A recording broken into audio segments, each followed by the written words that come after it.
birds and butterfly handout, birds handout, butterfly and hummingbird handout, and then the wildflower, how to get it going, how to get it set. That's what we're going to talk about today as the handout, and then we'll give it to you. So take notes, and then also we'll give you that. I don't have it in person. I don't do paper so much anymore, so just give your email. If you're part of our Waters membership thing, it's not the same. It's separate, so we need your email for you. Okay. I'll start here since it's for you, and then I'll pass it over. Okay, well, I'm Mackenzie, by the way. Introduce myself. I'm Ken's daughter, Ken Lisa's daughter. I'm the third generation owner of this place, so working to take it on. You'll see me a lot. I live here, so you'll see me all the time. I'll teach classes here and there too, but I'm sharing the load. There's a lot of classes. So let me get with it. Well, good morning, everybody. A lot of you braved the cold this morning. It's pretty chilly out there, so yeah. I figured I would start and we're gonna jump in on wildflowers today, and kind of go from the ground up because that's what flowers do.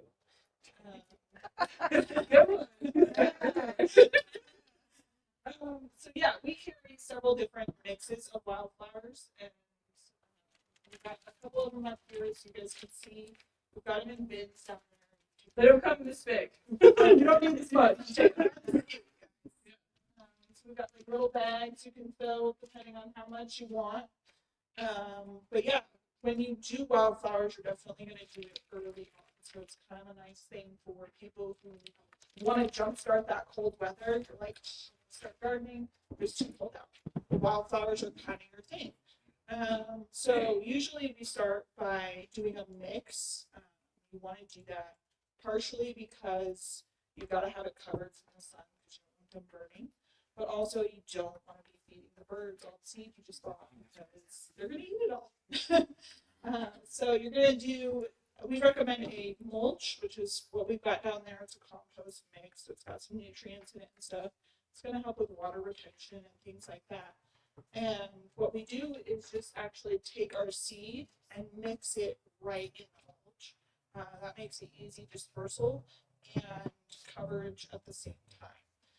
One of the things that we recommend is just do it in a wheelbarrow like this. You don't need to get fancy or, just doing it in small parts because it's like hard to have a good dispersal rate. You don't need layers. Yeah, You don't want to do seed, mulch, we like it easy here. Do it all in a row at once or whatever you have, and then you go and space it down. Yeah. Let's just show them how to do it. And then we kind of make dirt salad essentially. Yeah. Super easy. So we're gonna pull this out in front. I mean, if the camera can see that. Or a bucket if it's small. Yeah, but this does like 100 square feet or so, if not a little bit more. Half this we do 10 by 10. I usually say for scoops that we do 1/4 scoops. You would do like a bag of mulch with that. So a bag of mulch is 1/4. If not half. So let me grab my bag. Hold on. Got a 4th cup scoop and 1 bag of mulch. That's about your ratio for your base. Yeah, this is the bag size. So if you have a smaller area, you can do smaller bags. Usually one of these gets you good dispersal for the wildflower that sell. Is it 1.5 cubic feet? Yes. Yeah. Okay. We saw it in 1/4 cup, so 1/4 to up to a cup, and this is fine.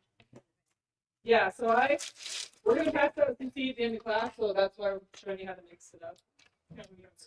But this is our deer resistant mix and our Arizona mix. So the Arizona mix is great for native stuff here, but the animals love it. So I did a mixture because we also have a lot of animals that eat everything. So she did here with being so. Yeah, they're just rude. Right before it. Right on top. I'm messy, so this gets messy. Roll with it, okay? This is our all-purpose 744. It's what we recommend for literally everything. So it's a good fertilizer. You want to give it as much nutrients as possible to get that jump start. It's like having your breakfast in the morning, most important meal of the day. Yes, it's your meat and potatoes. Yeah. A couple other things you can do, not absolutely necessary, but you can mix in things like Aqua Boost. Again, it's going to help with water retention And what these actually do is they absorb any excess moisture and then release it back into the soil as it's drying out. So it can kind of help you spread out your watering even more if you're kind of bad at watering, especially in that initial part. You do need any type of seeds and things like that. You do need to keep them pretty wet to begin with. And then as they mature, you space out that watering. One of the things that you That's mix. Yep. There's your mix. Just you mix it in. You don't have to go that hard on it. As long as you know you got a good dispersal rate. That is all you do. You throw that down. So I'll mention, have you mentioned the humic? You just throw that down evenly. Water it all in when you're done. You don't need to soaking wet it. You want to get packed down so the birds things can't get to it. Yeah. And then, yeah, the humic right here, that's this green bag. Looks like this. This is what we would also call a soil conditioner. It is for the health of the soil. It really activates all those good particles in there to really promote growth and tell it to say, hey, come alive, start doing things. We want you to just start producing. Yes, waking up the soil. We don't any healthy soil for your soil. When do you put it down? Now? You can do this. Yeah, you can do this just about any time. You do want to do this as soon as possible because, like I said, it's your morning coffee for these guys. Is waking up that soil and telling it, hey, I'm going to start growing things here. So yeah, first thing you want to put this in. You just mix it in with that. You could, or you could just sprinkle it out because this is going to be healthy for your soil. So no matter what you're growing, where you're growing, it's great for it. So you could do this over any part of your yard that you want to put things in. If you have to have for this mix, you could do like half a bag. But because it's not a fertilizer, you can't overdo it with that. You're not going to burn anything. It's just to feed your soil. So it's not like the fertilizers where you use too much. And then with that, so you do want to do this early spring, February or March are your ideal months for putting down wildflowers, simply because they do need a frost to crack that shell for them to start germinating and putting out. People are like, well, isn't that too soon? They do take a while to come up, and so it does need that chill time to start coming up, and then they should be coming up like early summer, right? And then they'll keep coming. But yeah, if not a little sooner.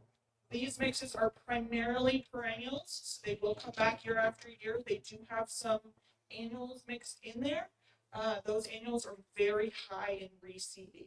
So you're gonna let them go to seed, let them put off their blooms, and then once they die, keep them on there because that's what's gonna reseed and make them come back every year, even though they are an annual flower. So that's something super important to kind of remember. When you are putting these down, if you guys have landscapers that come in regularly, tell them. Because they're going to be out there with their blowers, they're going to be out there with their weed whackers, and they're either going to blow stuff into that area and then break it up, or they're going to blow it out, and then all your seed's going to be going everywhere. And you're like, well, where did all my wildflowers go? So that's definitely something important to remember is to tell your landscaper, hey, leave that area alone. Can you use a little bark on top too? Yeah, you can.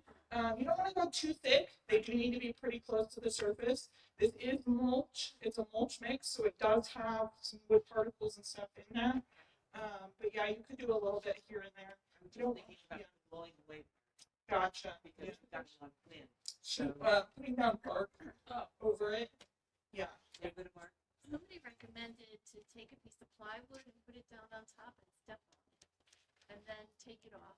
And it compacts it. Push Yeah. it down a little bit so that Just to compact it down. Yeah. maybe keep the birds. Yeah. So that's definitely an important part of that mulch is to cover it up because they're over there looking, hey, where are them?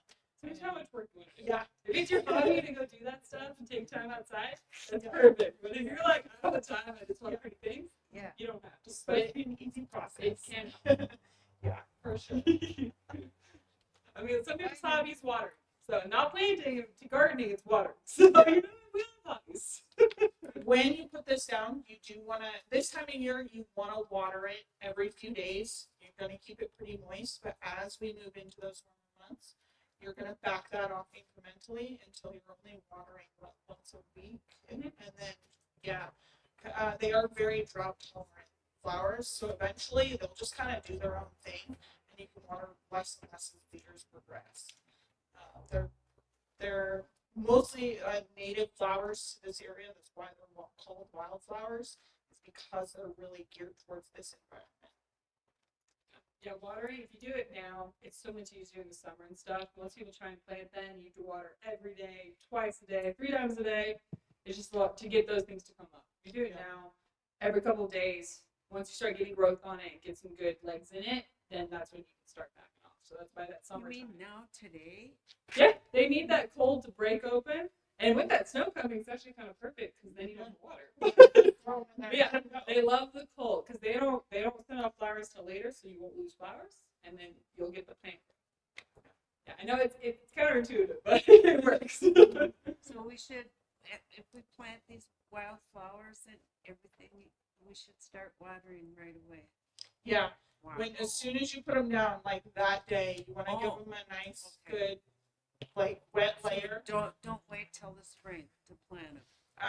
Yeah, anywhere between now and March is like the perfect ideal time. Oh, Like I said, now in March. they need that freeze. If you go too long and we're out of that freezing time, like if we're past that Mother's Day weekend, then you can still plant them, but you're gonna have to trick them into germinating. And by doing that, you're gonna actually throw them in your freezer. Take them out, let them sit, throw them back in your freezer. You got to mimic that frost and overnight freeze so that they do crack that shell in order to start putting off that growth. Okay. Yeah, so wildflowers, yeah, like I was saying, once they're kind of up and going, you're going to notice at the end of the season all those flowers die. You do want to let them stay on there as long as possible because, like I said, that does help with their reseeding. What you can do is after everything's kind of just died for the season, you can go in with a weed whacker or whatnot, chop those tops off down to the ground. That'll disperse that seed even more and help with that reseeding process. But you do want to wait until they have completely gone to seed in order for them to come back every year on those annual varieties especially. How long is their season? Depends on the flowers. These are mixes, so they are going to come up like in a staggered effect throughout the season. Some of them will bloom late into the fall even. So once they're in, you kind of just wait until you're getting a real hard freeze, and then you can kind of whack them off because at that point it's going to take them out for the season. How long do you water it once you've planted? Before Yeah. they start coming up, and should I maintain before they start blooming? So partially that's going to depend on our weather. You want to start off doing about 3 times a week, and then once they're up and kind of established as a plant, you can back that off to once a week or so. Yeah, and then obviously if we're in the dead of summer like we did last year, we get a week straight of 100-degree weather. Add in an extra time of water. That's kind of the general rule for everything. It just gets so hot and nothing likes it that hot. So, Yeah, I mean these bloom this year all the way until like almost November. Some of the more hardier perennial stuff, not everything. So you'll have it for a long while. We just cut them back. My little yard, mid to end December, I cut it down. You don't have to wait that long if you don't want. I just really want to see germination, and so I waited that long. And then it took a lawnmower. Weed whacked a lawnmower. I mean, you can be harsh. You can just chop these suckers down and let them do their thing. Okay. So don't be afraid to So yeah, just wait until they're good and dead. Like, wait till they're wild for a reason. I read somewhere that sometimes the solitary native bees like to burrow into the stems, so to leave your stems about a foot high. Gotcha. I don't I know. haven't really experienced that here. I've never had anyone come into me with that or anything. I mean, if you used to have a big bee population, you can decide if you want to do that or not. I've just never experienced that. Yeah, especially when we do get into those real cold months, most of those insects are going to be finding real established homes. They're going to be looking for a little bit more of a set structure for that. When we get into those, December, when they're going to chop it anyway, they're already finding their bigger nests and ways. The bee, it has to have, the stem has to have pith in it. That cottony stuff. Yeah. And big enough for the bee to get in and get out. So it's like a sunflower Yeah. stalk. The bigger, But bigger. the bigger stalk Bigger that they go flowers, yeah. in and they can make a nest in there. Gotcha. These are thick. Yeah, both of these are going to be little small stems. They're not big enough for those little guys to crawl in there. Big little guys, depending on the bee. Would it be helpful to put the all-purpose fertilizer in soil to prep it or not necessary? So she asked if the all-purpose was better to prep the soil with, or do this. Which one? Yeah, I would say just since you started with your humic in the soil, you can really just go in with your all-purpose in your mix. With your all-purpose, we have horrible soil in our area, notoriously bad, as well as horrible water. So we recommend, putting this down several times a year. The general rule is Easter, 4th of July, Halloween, and for anything that's evergreen, doing on New Year's.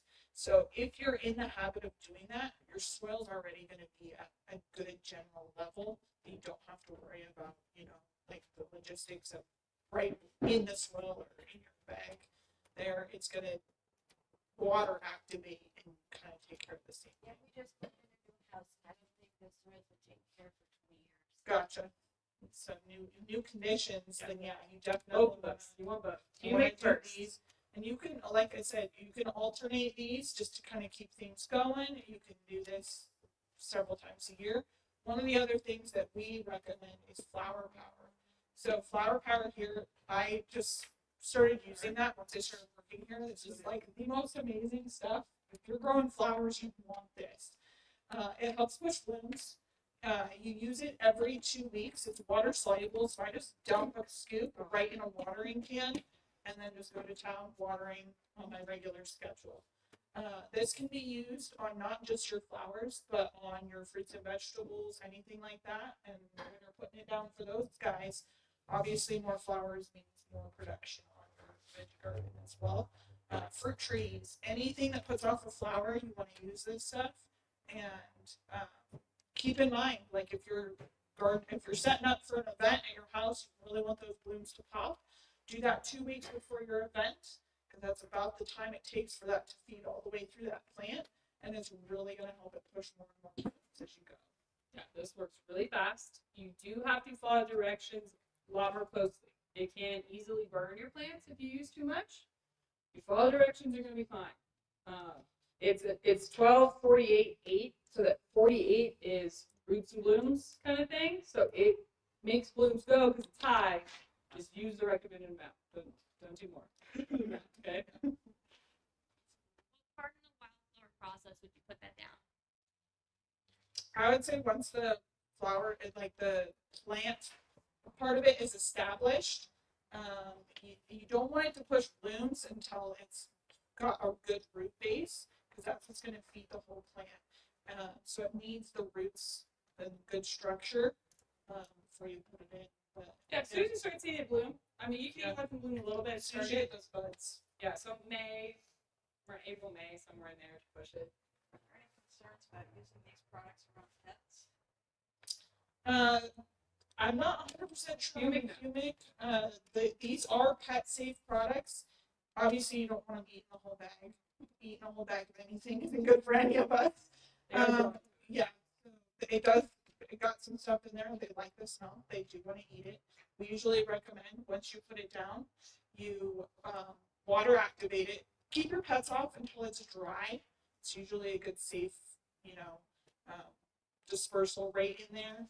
And then just keep it in a bucket with a lid, so they're not going to town, just eating the bucket if you have any left over, if you didn't use the whole bag. It keeps the moisture out of it as Big well. labs. The lab Yes. love it. Guys. Big lab to town. And so all you do is throw up. All you do is throw up. If they do get a big chunk of it, he ate like half a bag. So that was my bad. I didn't put it away right. So just put it away. If you do need them dispersal, water it in. Just don't do like handfuls of things around, and they'll be fine. Everything else is safe. I have a partial bag of bone meal that I want to get rid of. Can I put that in there? Yeah, that's going to be good for all your plants. It's going to be really high in nitrogen. Oh, So yeah, you can definitely my do that. mom used it. I'm supposed to buy this. Yeah, anything helps here. Any other Okay, evidence, you just okay. do that stuff, things that Okay. bone meal, blood meal, Yeah. nitrogen, you just do it like once a year. You don't need to do a whole lot. Once a year. Once or Yeah. twice. Soil sulfur is the best thing in the fall. Soil sulfur, if you're gonna do anything, soil sulfur in the fall for your blooming stuff, things that are blue, things that just like kind of fade over the winter. You do soil sulfur in the fall, they take it up before they go to sleep, and then when they wake up in the spring, they're like, oh, I've got some things I can do better. And so I just noticed if you're doing anything, do it in the fall, and then they'll do better waking up. Yeah, and then the wildflowers, that's kind of the basics for them. Every year, every few years, you may want to throw down some more seed just to refresh, especially if you've had a heavier load of annuals that didn't necessarily reseed or whatnot. If you're wanting to keep them full and lush like that, you can also mix this in throughout your other gardens. It's great for pollinator like attraction. So if you've got your regular veggie garden or different things that are a good companion plant, you can sprinkle them in, get those flowers to pop, and it'll draw in those bees and other good pollinators for that for sure. So yeah, with that we can kind of move over to pollinators. But before I do, if you don't want to go through seed, we do have a lot of the plants in plant form throughout the seasons. We don't necessarily have them all now, but we're starting to bring them in. We've got our poppies, we've got some snapdragons, different things. So if you don't want to start from seed, you missed that opportunity, you waited too long, we're going to carry a lot of these plants in like established form. And what time of year is that? That we bring these in. So depending on the plant, we start bringing them in. We've started bringing them in now. We've got, like I said, the Cool weather ones now, and then come May, we're going to be full house down there. And then we'll bring them in all the way through fall, like your echinacea and different things like that will be coming in later on. Yeah, I brought this because snaps they're almost like a year-round type plant. They love it here. They love to reseed. They're not invasive reseeding, but like to do it in pods, I would say. And then you can do pots on the ground. They kind of in the ground. They do go through their season, but they'll reseed. And these guys, everything loves them in terms of using the flowers for pollination and all that. So if you, in the summertime, if they have a little bit more shade, if they're planted in a spot that's more shaded, they tend to go year round. Otherwise, the summer, the heat kind of does get rid of them, but you can make these go year round. So I think these are super cool. Lots of colors. They get so many colors. You're like, Yeah, they are pretty frost resistant. If we're getting super cold weather, they will kind of back off on their blooms. You'll still have a plant there. Mine lasted several years, even in a pot. It was a pretty big pot that helps with the insulation and stuff. But yeah, they're very hardy little plant. yeah, we don't bring anything in unless it's ready for the season kind of thing. We like to that's why we carry things certain times, not everything all the time, because we want to tell you guys when it's ready.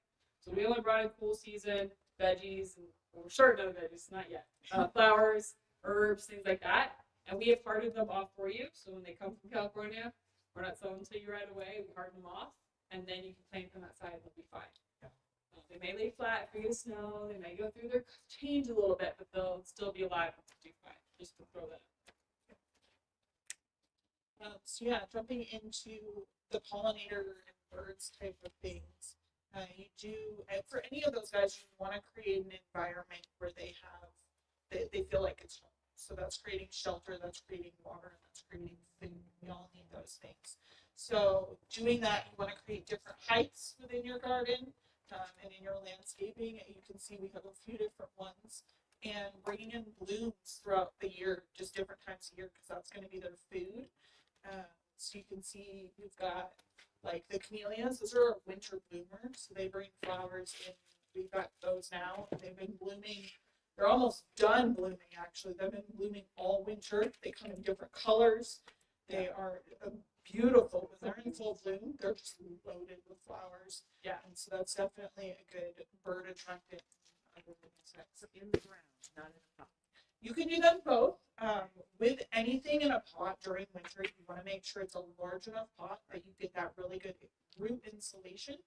And then getting it elevated so that you have airflow around the whole pot is super important as well. But yeah, you can do it in the ground or in a pot. So these guys can get 12 by, I think it's 12 by 6. Yeah, 12 by 5. In a pot, they would say smaller. They grow to the size of the pot. These do need some afternoon shade in the summer.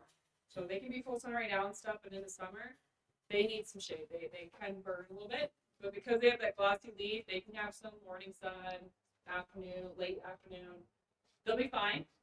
Just a little tidbit here. We have white, pink, and red. The whites bloom first, then the reds, and then the pinks. Pinks haven't even bloomed yet. So just if you want one of each, then you have a season.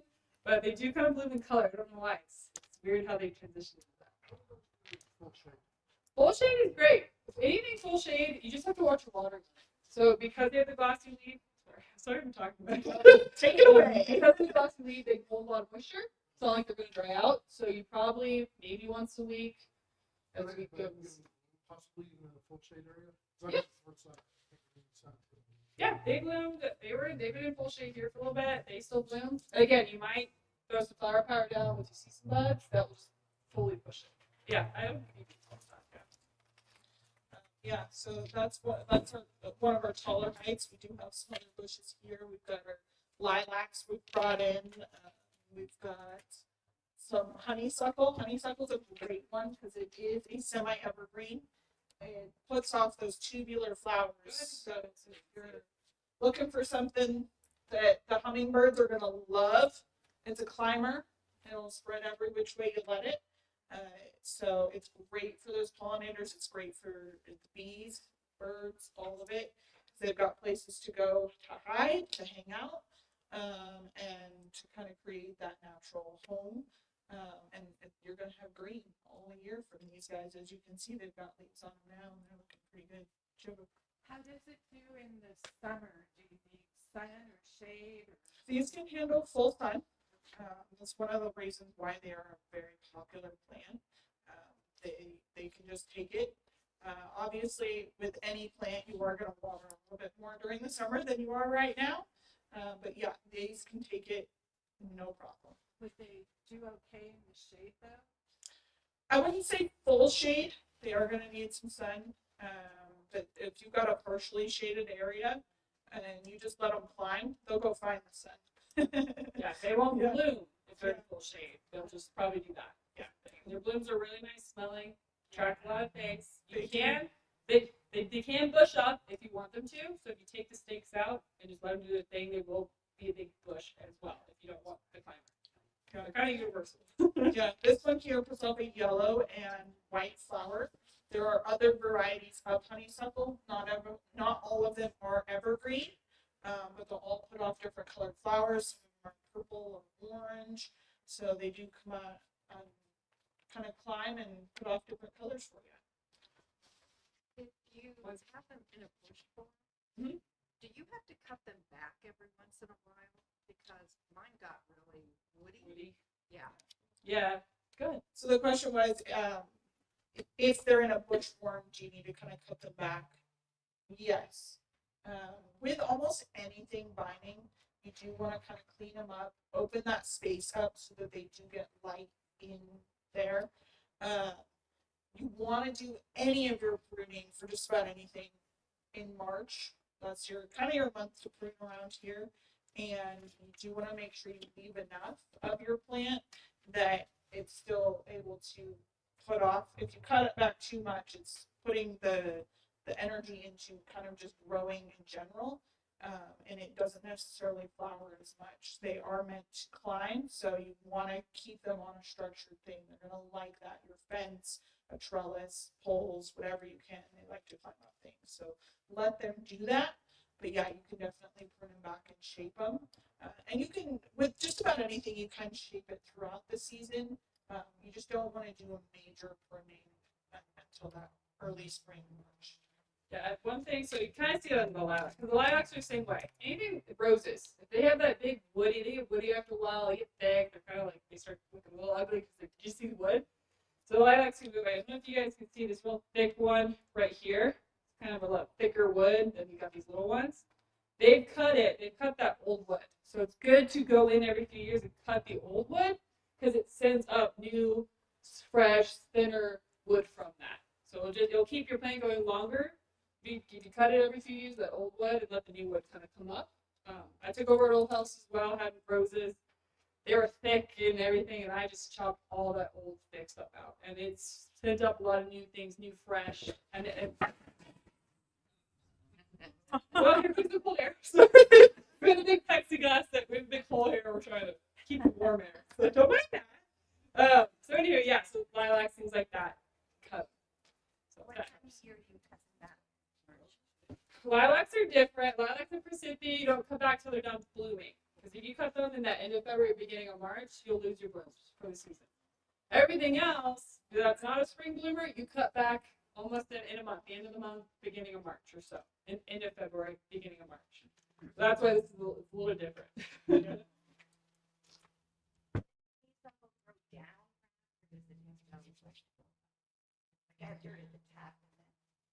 Gotcha.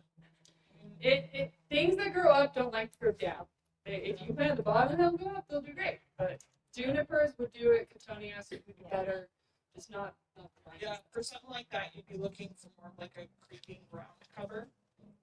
Some of those will get like, they'll just spread out continuously. Yeah, Yes, it won't go that far. I mean, yeah. it depends how big your space is. Yeah. Good question.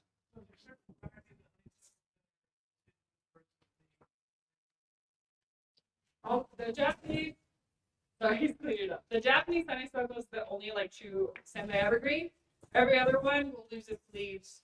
Maybe more deciduous. The halls is the only one that's evergreen. That's that one that we should. Okay. He's making a ruckus back there. Yeah, so again, building in your different heights. We've got some rosemary here. This is my favorite plant, by the way. It puts off flowers. It's like indestructible. Things pretty much leave it alone animal-wise. It tastes amazing with some garlic on bread. Smells really good. Makes it through the winter. Smells amazing. It puts off flowers. I mean, it's the best plant ever. So go for the rosemary, guys. And you can make a whole bush, a whole hedgerow out of this stuff. Mine turned a funky color this winter, only this winter. Yeah. So I've been putting water on it because I didn't even have to touch it. Do you know is it okay? What color is it turning? Well, kind of a brownish, Yellow. reddish. So we took a little bit more afterwards, but my guess, rosemary hates to stay super wet. So most of the time, a lot of people overwater them. Started actively watering it. I might cut back at this point. We have had a really dry year. We had like no monsoons. We've had no moisture. So it could have been it needed a little bit, and then it overcorrected and went too wet. But the rosemary, because it's so hardy here, most people you just leave it alone. Put it somewhere where you can't see it, and then it'll be better for you. I overwater rosemary. I'm not allowed to have it, unfortunately. But I didn't want to go to pot. I kept my pot too wet. So same with lavender. But yeah, that would be my guess. Maybe say it was too dry and then it got too wet. But it takes you out because it looks almost the same color if it's over or underwater. They're one of those fun. They don't tell you what they're doing. They're just doing something, and you panic and then you water it. So that's the thing with rosemary. But I did want to mention their blooms go from like April all the way into the fall. They bloom a long period of time. They might take a break in that summer heat a little bit, and then they'll re-push new blooms and go from there. And they're so pretty. They are, and they like to be pruned. So if you Yeah. like putting this on your potatoes and everything, don't feel bad about taking a bunch off and like using it with cooking. Everybody's like, "Well, am I taking too much off?" No, that plant loves to be pruned. So when the leaves are dry, is the plant dead? The whole thing is that dry around probably, unless you rake it, there's some green in the stem. It might come back, but because they're evergreen, if you lose them, It's green and dry. yeah, my guess is it's done. I can answer more rosemary questions after the class, yeah. But my guess is it's done. Does it attract any animals? Animals pretty much leave it alone. It will attract your bees and stuff, but not as much. I mean, the birds will like it simply because it creates a bushy kind of hideout for them. They do like that aspect of it, but they're not necessarily going to go in and eat it. It's one of those great plants to kind of create borders with. You can put it around your chicken coops because that real strong smell really gets rid of other bad smells that you don't necessarily want to be smelling. So it kind of is that good plant for borders and stuff because you don't have your deer coming in and eating it. You don't have your rabbits chewing on it. They don't like those stronger smelling herbs. So it's also great to interplant with other larger things as well because of that aspect. So specifically, javelina, will leave those alone. Yeah, I mean, I have one right up front. The javelinas are not necessarily going for the plant. Yeah. They're usually going for what's in the soil, like grubs and different things like that.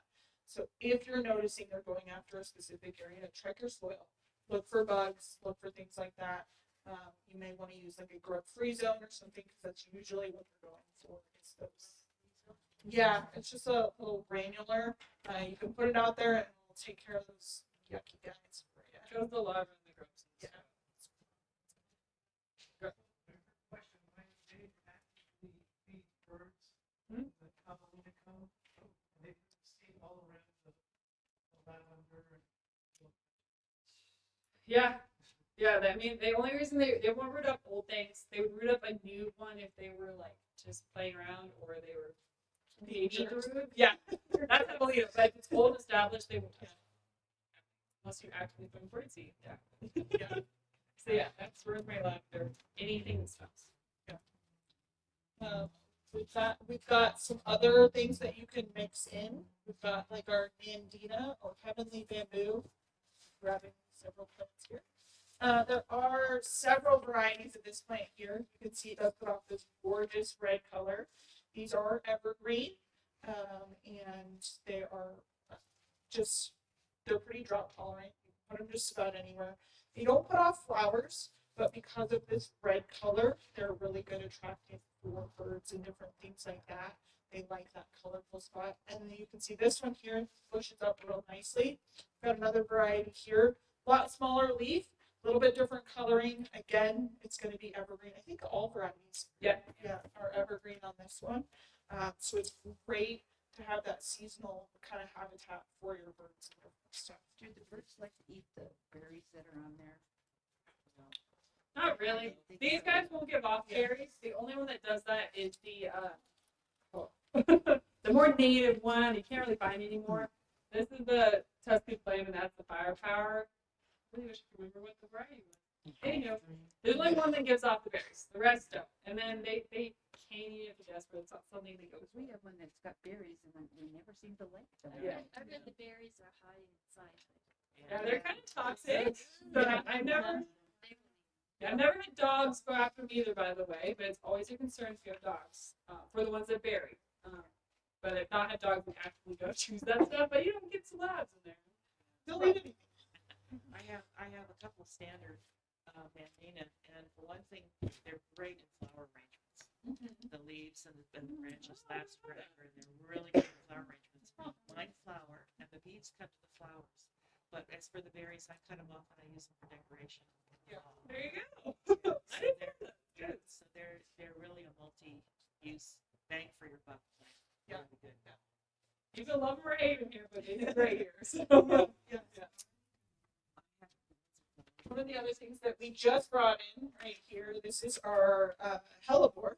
As you can see, it puts off this beautiful flower. This is about ready to open up. They are a kind of a cool weather flowering plant, and they do stay a little bit lower, about 2 feet, so that creates a lower kind of habitat for those birds and stuff as well, with putting off some beautiful color this time of year.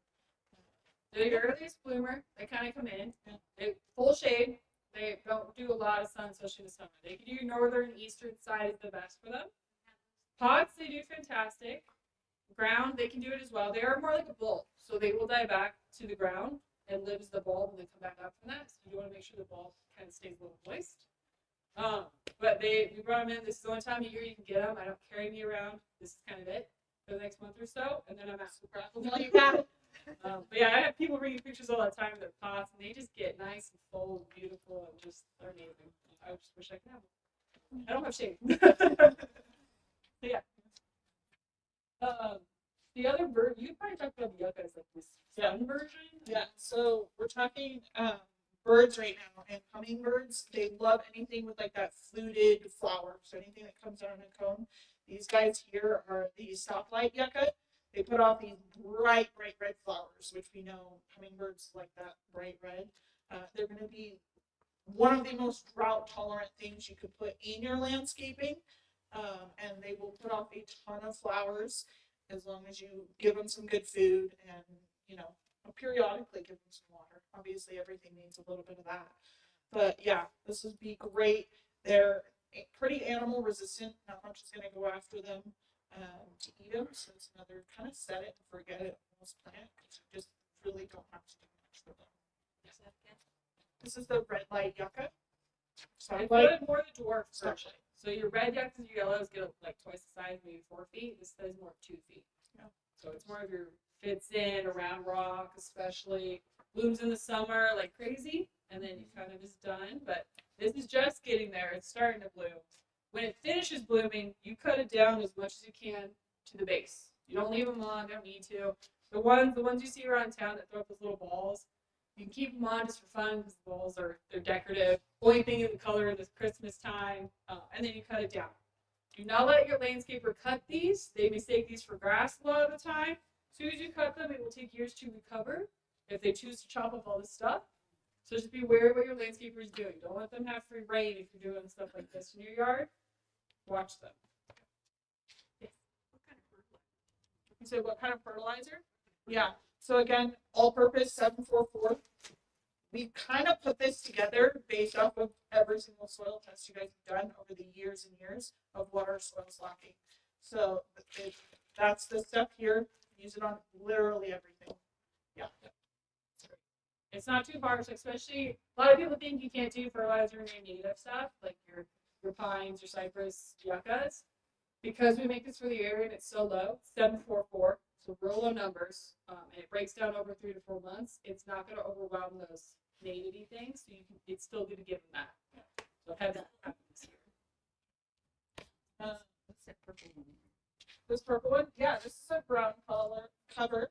It's called Vinca.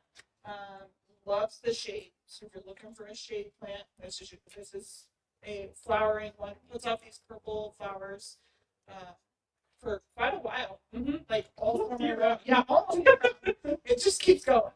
Again, periodically, you do want to give it some fertilizer, give it some food, especially if you're watering more heavily during the summer. It's just going to need that because you are washing that nutrients right out of the soil. But this is one that will trail. They put off some pretty good trailing ones. So if you need to put it on a little bit of a slope or whatnot, that's a great option for you. It is kind of a weed. It will kind of take over if you're not careful. So don't you gotta control it if it's in a bed. In a pot, it controls itself, but it will take over an area. So, and it can kind of handle all environments. It likes more some shade. I've seen it growing over here in like full sun and stuff or under things. So it's hardy, just be careful. That's all I have to say about that. No, I haven't seen them go after it. Can you plant that now? Deer and javelina don't touch it. Yeah, you can plant it now. You do want to have it nice in your soil. Like I said, if you're putting it in a pot, just make sure the pot's big enough with these insulating roots. Yeah.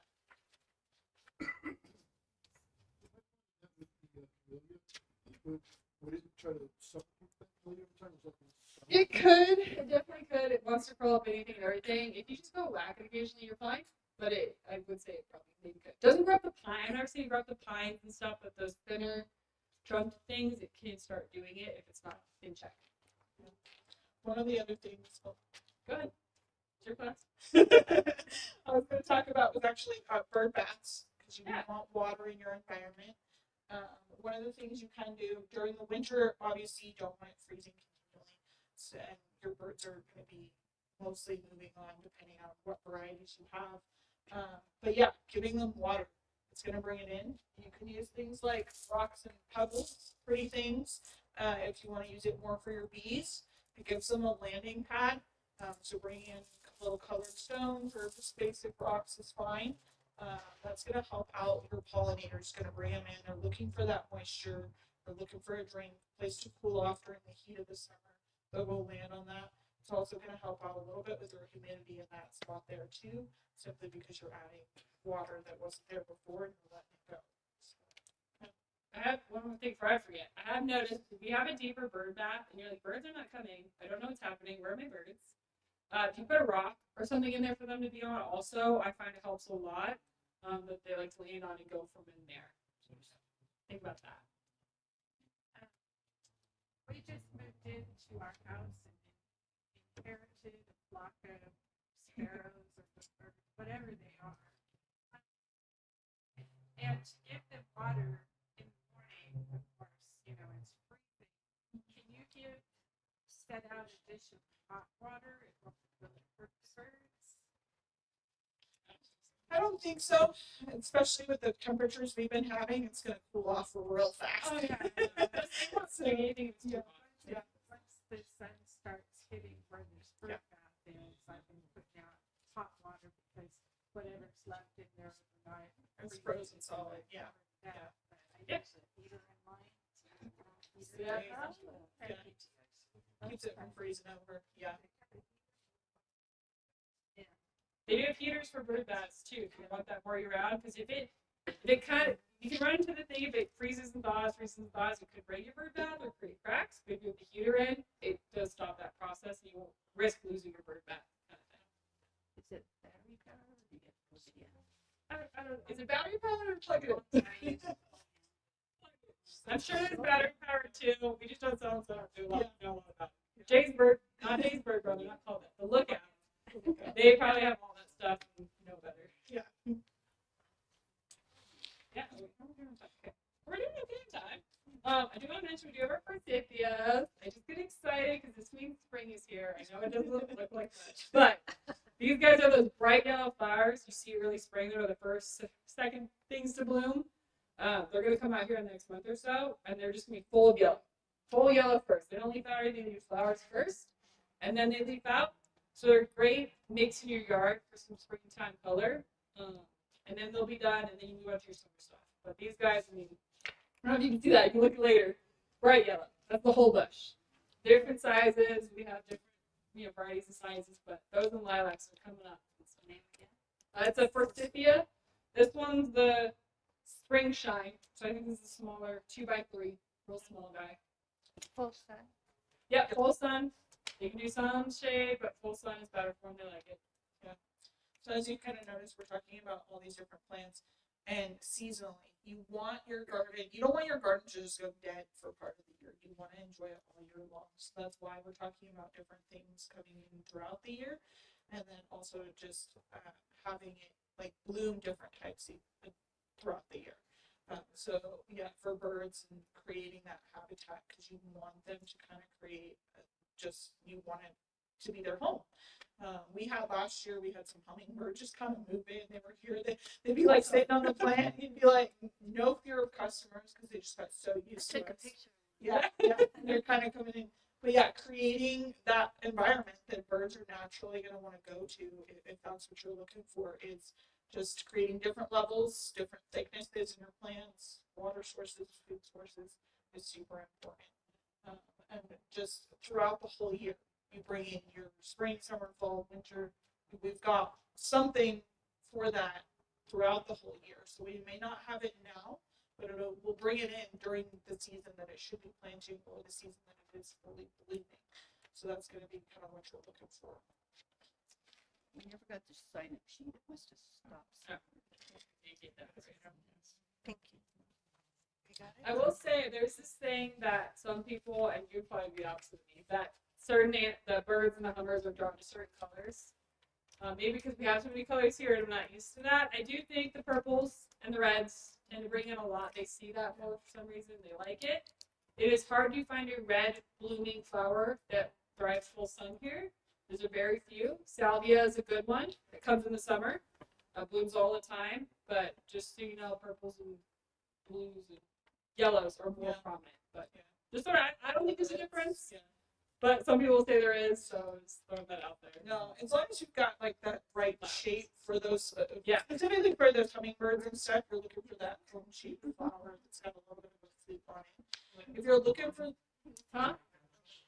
yeah, trumpet vine, any of those, cross vine, Yeah, it's kind of that Yeah. fluted flower. It's got Comes that big down. deep thing. That will get everything. I mean, bees, if it's big enough, bees will do it. Otherwise, it's just your hummers and your butterflies, depending on the flower.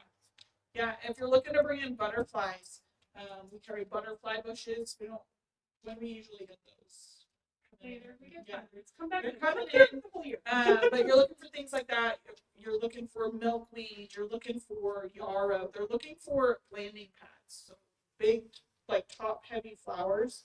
They're looking for something they can sit on and drink from. So yeah, your yarrow, your smoke Rabbit bush, any of those. Zinnias. Yeah, zinnias. Zinnias. Anything with a big top.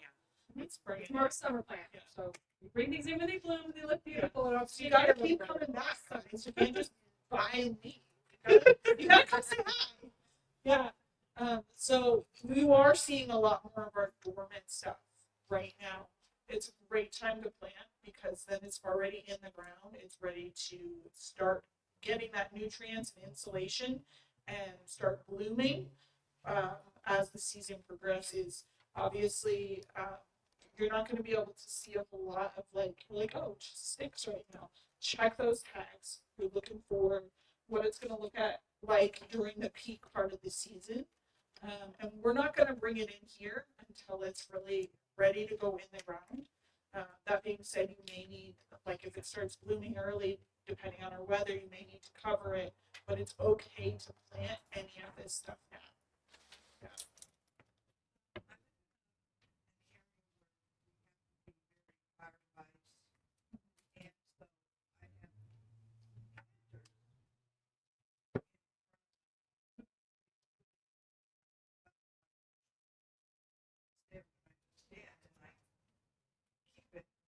Shape. Shape, but what other kind of plants, because I'm, I cleared all around, and I have a few pots on the deck, but I'd like, is there anything that, Yeah, there's a lot. But it might be more after the class just because there is a lot. It's mostly in the summertime is the things you're going to want that's firewise. Just firewise around here is a big deal. We all know. She's got some planter boxes right by the house, so obviously that's a concern. So a lot of your navy stuff is more fine, but things that are that, I don't have any junipers to show you. Things that are harsher, not as soft leafed, or that come out, butterfly bush, things that come out later. Are just, I know sticks are sticks, but they don't always burn because they're alive.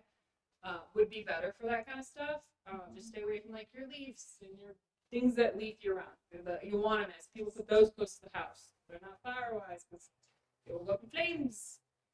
Not fast, but they'll go up in flames. So just stuff like that. That's a quick version of what I can talk to you about. I mean, I think we have a handout too on our website, Waters Garden Center. Frequently asked questions. There is a firewise handout as well if you want to take a look at that. I did want to touch on one more thing with you guys. If you're, like we talked about speed, if you're starting with your plant, a couple things you're going to want to do when planting just about any plant is you're going to want to use something like a root and grow. This is very similar to what a lot of people would talk about, like fish emulsion or whatnot. It's going to help with that transplant shock or just stress in a plant. So you can use this anytime you're transplanting, planting, or noticing stress on the plant. This is kind of your vitamin pick-me-up for your plants. So we recommend this anytime you move or put something in the ground. And then if you're putting in the ground, we recommend planting with mulch. And that's going to help with your water retention, soil aeration, and insulation of your plant. So it's just going to really, really help out that plant in that soil that we've got here. Things that are also stressed, like this year, it's going to be quite a few things. Things that are stressed, going yellow, that have been root rotted, or get that fungal. I always suggest treating the fungal, but then also doing root and grow, because it will get those roots that have suffered to re-root. So it also helps as a recovery from shock like that. Okay, so yeah, boxwoods, right? yeah, also yeah, I just brought them up for color. They do this year round. They have that orange tint in the fall, then they go green in the summer. They don't really do anything else. They throw up really tiny flowers, and white flowers you don't really see. I've not noticed bees and things be attracted to it. But it's for color. Yeah, and they're one of the most popular landscaping plants out there because they're compact. Not much eats them. Okay, we'll finish mentioning the plants. plants. Yeah, boxes are you just cut them and chip them.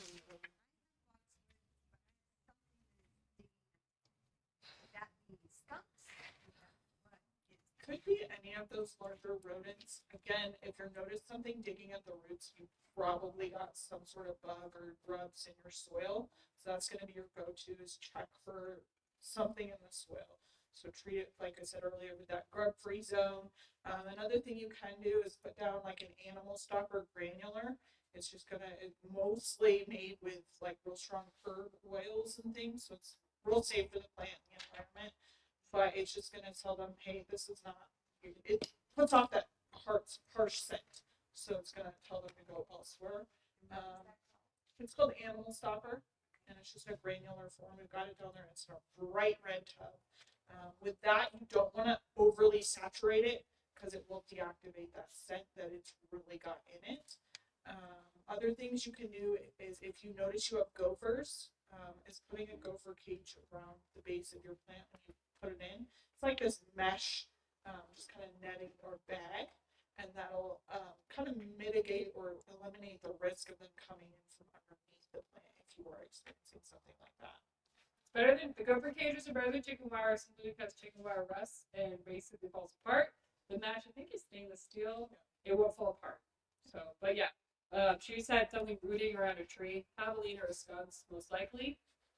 Could be some. I doubt it's pack rats. Keep an eye out. They're bad this year. But skunks are javelina. Yeah, I got one on my red bud over there. It's annoying. Okay, let me mention these two really quick. Then we can ask more questions. Spanish broom. This is the summer yellow bloomer. So not the forsythia, but it's the summer yellow. So this will bloom all out yellow first. And then it kind of does some leaves, but mostly does this for the rest of the year. So you'll love it. It blooms a long time in the summer. You'll see it everywhere here. It's almost a native. This is the Spanish broom, so most people know. This is the Minstead, so it's a purple pink bloomer. A little bit shorter, I think, well, 6x6, not short, but it's just a different color. And then I have another yellow version over there. Yeah, they're hard to get. I usually only can get them in like beginning of the summer or spring, and then the vendors start sending them. So get them if you want them. This guy is a dogwood, Arctic Fire. I brought it because it's one of the few colors you can get in the wintertime. Because once it leaves out, you don't see the red. And then when it leaves its leaves, it just spreads this fire kind of look through your yard. It does like some shade. So again, morning sun, late afternoon, that midday summer heat is going to probably burn it. So if you have some shade, that'd be great. Just don't put it on the west side, maybe the south. But yeah, I brought it simply because it's just good color for the fall. You don't get that red, as I said, in the year. So that's why I brought that.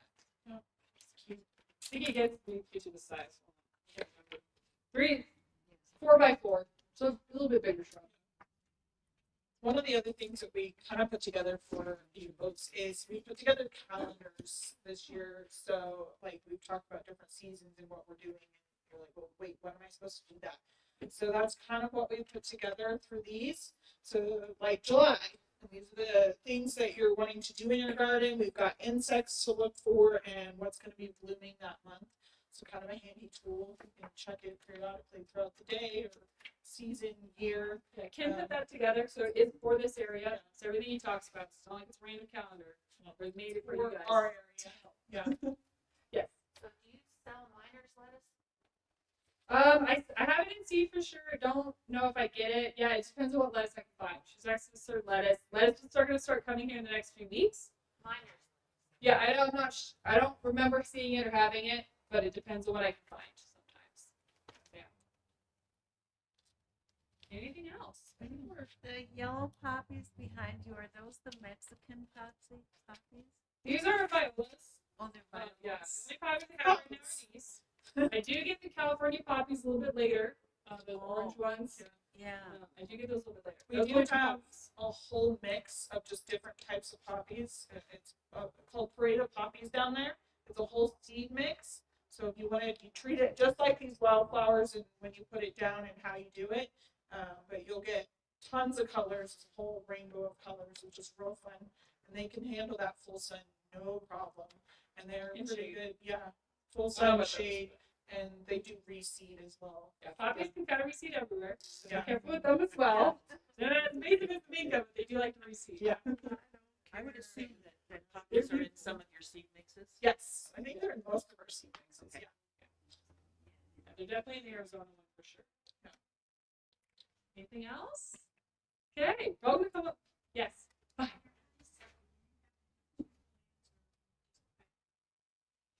You can just plant one. You can plant one. Yeah. Depends on the space you're filling, or if you're just going for the color.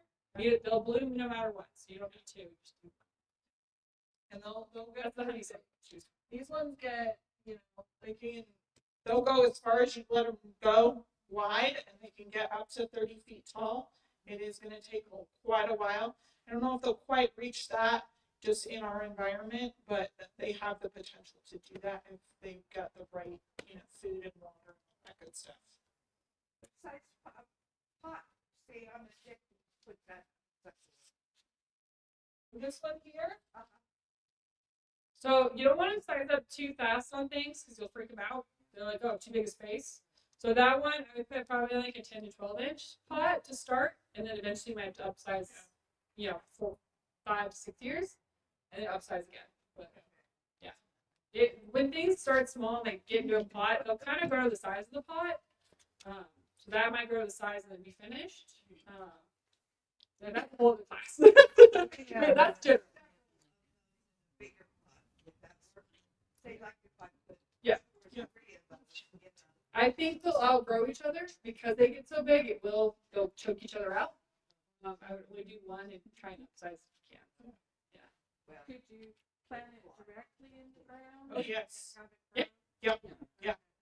yeah, that's one that will definitely handle in the ground. It likes it. Yeah. When is the time to plant fruit trees?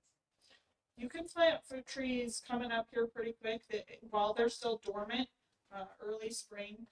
We were talking earlier, the one thing you do want to watch for with that early spring planting is they may try to push their buds or blooms a little early with that first couple of years. So you just want to watch for that. If they put off a bud, go ahead and cover them if we're going to get a frost, because that will take them out. But as far as the plant and the root structure, you can plant them now or going into spring. Yeah, I mean, you can plant year round here. It's just how hard you want to dig the soil. Because our soil doesn't freeze past like a foot. So things, the roots don't freeze here, so you can plant year round. Yeah. So we're going to get them end of next week for starting fruit trees, so you can plant them then. February, March is a fantastic time to plant because it's warming up.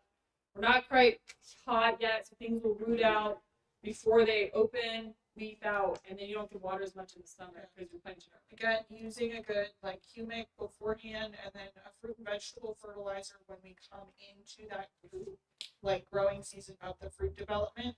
Also, putting around some mulch is going to be really helpful in insulating those roots. Anything else? Do you have shopping carts here?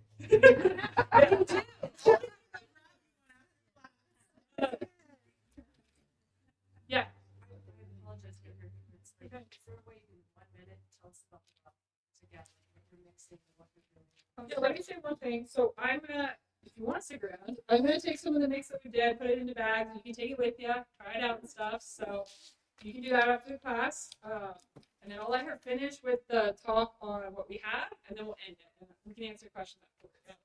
So with our mix here in the bucket, we did a whole bag of our premium mulch, and then we mixed in our just wildflower seed. For a full bag of mulch, you do about a 4th cup of seed. It'll cover about 150, 100 square feet with wildflowers. You can mix in the 744 fertilizer there, and that's going to give it its food and stuff. And then just when you put it down, you're going to water it pretty well, about 3 times a week right now, and then incrementally backing that off as we move into the plant being established. Wait till the end of the year before you weed whack those down and let them go to seed.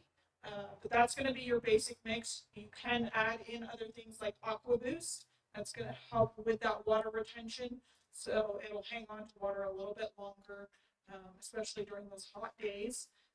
But yeah, that's our basic mix there. You can do different ratios as needed. Thank you very much. All right. Oh, hold it and some. Okay, last one. One more. I don't see a clematis or clematis here, and it does really well here. Yeah, we do have them. Yes. Bring out a rhythm on the table. It's a line, and you cut it back, and then it comes back up again. And I had mine in a pot for maybe a year and a half, and it was very thirsty. And when I finally popped it, the roots were just going round and round. So in the ground, it's great. Mine is a simple one. It's a Jack Manny, I think, and it's glorious. Yeah, clematis do great here. I do think they need some afternoon shade in the summer, but especially when they're younger. They're just kind of meaty like that.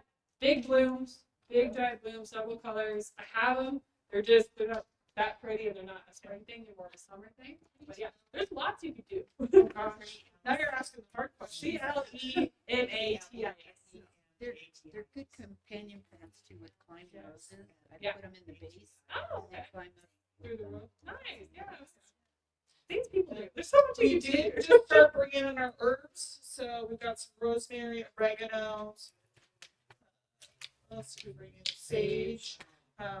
Herbs are one of the best companion plants out there. So just, yeah, you can intermix them with just about any type of plant.